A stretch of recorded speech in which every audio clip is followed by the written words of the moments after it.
Ikalima. Defensive set. Looks like a zone defense being played here by San Miguel. Ooh, look at that, What a Marquis going baseline. high off the glass. Baseline drive galing kay Marquis. Pangapat.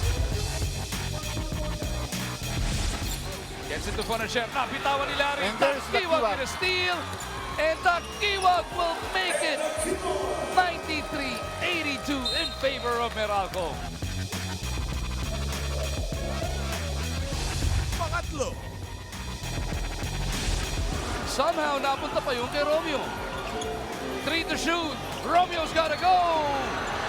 Terence Romeo delivers once again. They did everything that they could there. Barangay's Nebra's defense was all over Global Port, but again, he is such a great scorer. Ikalawa. Si Romeo against Thompson. Uh-oh. Subukan nila. Ayan! LA Tenorio was denied the ball. Nakita ni Thompson si Aguilar doon sa likod. Ito na. Apat na laban na yun. At ang nanguna. Kicks it over to Maliksi. Takes the three, now decides to drive. Jams it home!